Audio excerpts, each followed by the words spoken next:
News Kannada ವಾಹಿನಿಗೆ ಸ್ವಾಗತ. ರಾಮಾಯಣ ಮಹಾಭಾರತ ಆಗಿದ್ದು ಮಹಿಳೆಯನ್ನ ಅಪಮಾನ ಮಾಡಿದ್ದಕ್ಕೆ ಅಲ್ಲಿ ಅಪಮಾನ ಮಾಡಿದ ಎಲ್ರಿಗೂ ಶಿಕ್ಷೆಯಾಗಿದೆ. ಇಲ್ಲಿಯೂ ಕೂಡ ಆಗುತ್ತೆ. ಸಿಟಿ ರವಿ ಅವರು ಆ ರೀತಿ ಹೇಳಿಲ್ಲ ಅನ್ನೋದಾದ್ರೆ ಧರ್ಮಸ್ಥಳಕ್ಕೆ ಬಂದು ಆಣೆ ಪ್ರಮಾಣ ಮಾಡಲಿ. ಆಣೆ ಮಾಡಲಿಕ್ಕೆ ನಾನು ನನ್ನ ಕುಟುಂಬ ಸಮೇತರಾಗಿ ಬರ್ತೀನಿ ಅಂತ ಸಚಿವೆ ಲಕ್ಷ್ಮಿ ಹೆಬ್ಬಾಳ್ಕರ್ ಸವಾಲ್ ಹಾಕಿದ್ರು. ನಗರದಲ್ಲಿ ಮಾಧ್ಯಮದೊಂದಿಗೆ ಮಾತನಾಡಿದ್ರು. ಸಿಟಿ ರವಿ ಈ ರೀತಿ ಅಂದಿದ್ದಾರೆ ಅಂತ ನಾನು ನಾಟಕ ಮಾಡೋದಕ್ಕೆ ಆಗುತ್ತಾ? ಸದನದಲ್ಲಿ ನಿಂತು ಸುಳ್ಳು ಆರೋಪ ಮಾಡೋದಕ್ಕೆ ಆಗುತ್ತಾ? ಸುಳ್ಳು ಹೇಳೋದಕ್ಕೆ ನನಗೇನು ಹುಚ್ಚ? ನಾಟಕವಾಡಿ ರಾಜಕಾರಣದಲ್ಲಿ ನಾನು ಏನಾದ್ರೂ ಗಳಿಸೋದು ಇದೆಯಾ ಅಂತ ಪ್ರಶ್ನೆಗಳ ಸುರಿಮಳೆ ಸುರಿಸಿದ್ದಾರೆ. ಪ್ರೆಸ್ಟೇಟ್ ಅನ್ನೋದಕ್ಕೂ ಅಪಾದನಕ್ಕೂ ವ್ಯತ್ಯಾಸ ಇರಲ್ವಾ? ಅವರು ಹೇಳಿರೋದಕ್ಕೆ ಆಡಿಯೋ ವಿಡಿಯೋ ಎಲ್ಲವೂ ಕೂಡ ನನ್ನ ಹತ್ರ ಸಾಕ್ಷಿ ಇದೆ. ಲಕ್ಷ್ಮಿ ಹೆಬ್ಬಾಳ್ಕರ್ನ ನೋಡಿ ಸಾವಿರಾರು ಜನ ರಾಜಕಾರಣಕ್ಕೆ ಬರಲು ಮುಂದಾಗಿದ್ದಾರೆ. ಈಗ ಹೋರಾಟ ಮಾಡಲಿಲ್ಲ ಅಂದ್ರೆ ನನ್ನ ಆತ್ಮ ಸಾಕ್ಷಿಗೆ ವಂಚನೆ ಮಾಡಿದಂತಾಗತ್ತೆ. ನಾನು ಸಂಘರ್ಷ ಅಪಮಾನ ಮೆಟ್ಟಿ ನಿಂತು ಬೆಳೆದಿದ್ದೇನೆ. ಆದ್ರೆ ಘಟನೆಯಿಂದ ನನ್ನ ಮನಸ್ಸಿಗೆ ಆಘಾತ ಉಂಟಾಗಿದೆ ಎಂದಿದ್ದಾರೆ.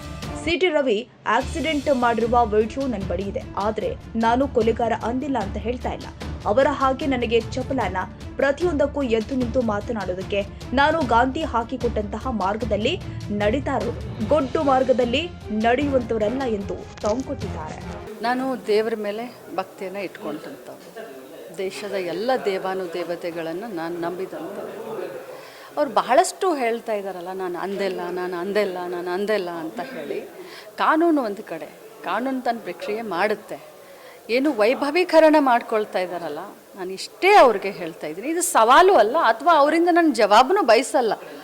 ಅಂಥ ಒಂದು ದುರ್ಬುದ್ಧಿ ಇದ್ದಂಥ ಮನುಷ್ಯನಿಂದ ನಾನು ಜವಾಬನ್ನು ಕೂಡ ಬಯಸೋದಿಲ್ಲ. ಆದರೆ ಜನರನ್ನು ದಿಕ್ಕು ತಪ್ಪಿಸುವಂಥ ಕೆಲಸ ಮಾಡ್ತಾ ಇದ್ದಾರೆ, ಜನರ ಕಣ್ಣಿಗೆ ಮಣ್ಣೆರ್ಚುವಂಥ ಕೆಲಸ ಮಾಡ್ತಾ ಇದ್ದಾರೆ. ಅವರ ಕಾರ್ಯಕರ್ತರಿಗೆ, ಅವರ ನಾಯಕರಿಗೆ ಏನು ದಿಕ್ಕನ್ನು ತಪ್ಪಿಸುವಂಥ ಕೆಲಸ ಮಾಡ್ತಾ ಇದ್ದಾರೆ. ನೀವು ದೇವರನ್ನು ಭಾಳಷ್ಟು ನಂಬಿದ್ದೀರಾ ಸಿಟಿ ರವಿ ಅವರೇ. ಧರ್ಮಸ್ಥಳ ತಮ್ಮ ಊರಿಗೆ ತುಂಬ ಹತ್ತಿರ ಇದೆ. ಇಡೀ ರಾಜ್ಯದ ಜನ, ದೇಶದ ಜನ ಧರ್ಮಕ್ಕೆ ಇನ್ನೊಂದು ಹೆಸರು ಧರ್ಮಸ್ಥಳ ಅಂತ ಹೇಳ್ತೀವಿ. ಮಂಜುನಾಥನ ಮೇಲೆ ನೀವು ಪ್ರಮಾಣ ಮಾಡಿ ಹೇಳಿ. ನೀವು ಕೂಡ ನಿಮ್ಮ ಧರ್ಮಪತ್ನಿಯನ್ನು ಕರ್ಕೊಂಡು ಬನ್ನಿ ಮಂಜುನಾಥನ ದೇವಸ್ಥಾನಕ್ಕೆ. ನಾನು ಕೂಡ ನನ್ನ ಕುಟುಂಬವನ್ನು ಕರ್ಕೊಂಡು ಅಲ್ಲಿ ಬರ್ತೀನಿ. ಇದು ನೈತಿಕತೆಯ ಪ್ರಶ್ನೆಯನ್ನು ಎತ್ತಿದ್ದೀರಾ ನೀವು. ನಿಮಗೆ ನೈತಿಕತೆ ಇದ್ದರೆ ಖಂಡಿತವಾಗ್ಲೂ ನೀವು ಅಲ್ಲಿ ಬನ್ನಿ. ಇದು ನಿಮಗೆ ನಾನು ಚಾಲೆಂಜ್ ಮಾಡ್ತಾ ಇಲ್ಲ. ಆದರೆ ಜನರ ಎದುರುಗಡೆ, ಯಾಕಂದರೆ ನೀವು ದೇವರನ್ನ ಬಹಳಷ್ಟು ನಂಬಿದ್ದೀರಾ, ದತ್ತಮಾಲೆಯನ್ನು ಹಾಕಿದ್ದೀರಾ, ದತ್ತಪೀಠಕ್ಕೆ ಹೋಗ್ತೀರಾ, ಬಾಯಿ ತೆಗೆದ್ರೆ ರಾಮನ ಹೆಸರನ್ನು ಹೇಳ್ತೀರಾ. ಅದಕ್ಕೆ ತಾವು ಬನ್ನಿ ಧರ್ಮಸ್ಥಳಕ್ಕೆ ಅಂತ ಕರಿತಾ ಇದ್ದೀವಿ. ತಾಜಾ ಸುದ್ದಿಗಾಗಿ MTV ನ್ಯೂಸ್ 24x7ಗೆ ಸಬ್ಸ್ಕ್ರೈಬ್ ಮಾಡಿ ಮತ್ತು ಬೆಲ್ ಐಕಾನ್ ಅನ್ನು ಒತ್ತಿ. ತಪ್ಪದೇ ಲಿಂಕ್ ಶೇರ್ ಮಾಡಿ.